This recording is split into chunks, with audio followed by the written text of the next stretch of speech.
Hello and welcome to AFAL Podcasts, the home of objective, up-to-date and independent reporting on Turkey. Don't forget to follow our reports through social media, on afalnews.com or through our mobile app. Let's get started. Hello and welcome to Hot Pursuit, part of the AFAL podcast series. We are going to go through the results of the European Parliament elections. My guest is Cem Özdemir, the top figure of the Greens in Germany. Welcome, Cem. Welcome, Yozbe. Okay, let's just quickly go through the results, what it means for Germany, the rise of the Greens, and in general for Europe. How do you evaluate the results? Well, of course, this was a huge success for the German Green Party, the best result in our history, and not only in the European Parliament elections, but at the same time in the local elections we had in many of the German lenders. In some of the big towns, we're number one now. If you take Berlin or if you take my constituency, Stuttgart, which is homeland to car manufacturing industry, that's an incredible success. On the other side, if you look a little bit more detailed into the picture, unfortunately, you also see some gray colors. It looks like the wall is back. The more you go to the east, the more the radical right gets stronger. In some of the länder in eastern Germany, it's even the first party. The more you go to the west, the lower is the outcome for the extreme right. Another division is a division between the big cities and the rural area. The big cities are now in the hands of the Greens. The more you go to the rural area, the more that changes. And the third division is a division of generations. The young generation became more or less completely green, whereas the older the voters are, the more conservative. So one of the jobs of all parties will be in the future to reunite the country, fight back the extreme right, and of course understand that not only the young generation, but a huge majority in Germany wants a serious fight against climate change. How do we read into the results of the rise of the Greens and also the rise of the Liberal bloc, but also the rise of the extreme right, far right in France and Italy? Well, it differs from country to country. You have countries like Ireland, like the UK, like Germany, like Austria, where the Greens get huge successes. Then you have countries like France, like Hungary, Italy, where the extreme right was very successful. And then, as I said, if you look to some details like Eastern Germany, the same could be said about the extreme right. So it looks like this is not a short-term battle. It's a long-term battle to fight back the extreme right. We've seen in Austria the structures. It is very important to look into the financial resources of the extreme right. Who's behind these guys? Who's supporting them?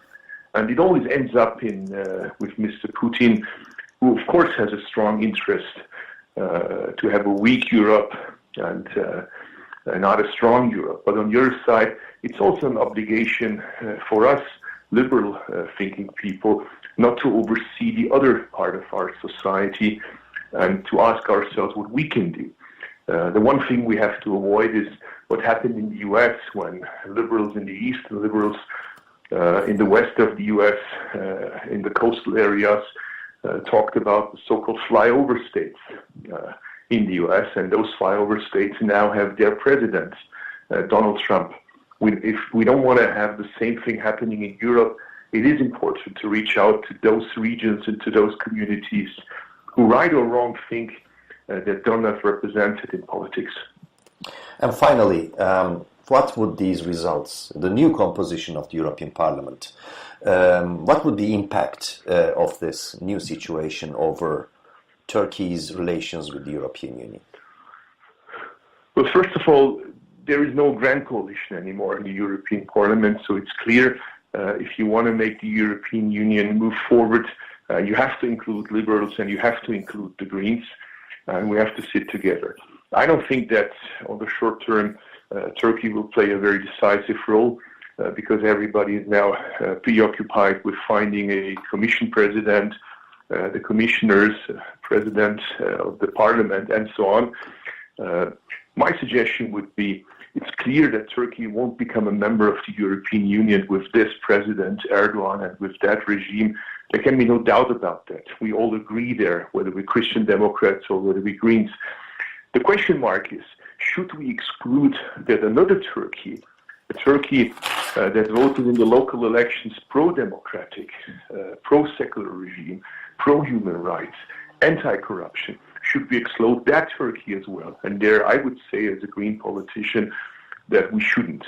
We should open our hands and say that a democratic Turkey obviously has its place in Europe, not an authoritarian one. So the negotiations are currently frozen.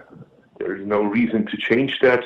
But once things change in Turkey, we should be prepared and should not exclude that a democratic Turkey has its place in Europe. In other words, Turkey will remain to be an open chapter in terms of negotiations between Turkey and European Union. I think so, but as I said, this is our opinion. I know that Mr. Weber in his campaign promised that negotiations will end forever. I would think this is a mistake, because reopening would require anonymous vote of all member states. That is not very likely to happen. So let's leave negotiations where they are right now. It's clear with Erdogan, Turkey will not become a member of the European Union. But the other Turkey deserves that we support this other democratic Turkey, in particular because they're fighting for Europe, they're fighting for European values, and there is no reason to turn our back to the other Turkey. Mr. Cem Özdemir from the Green Party in Germany, thank you for this conversation. Welcome.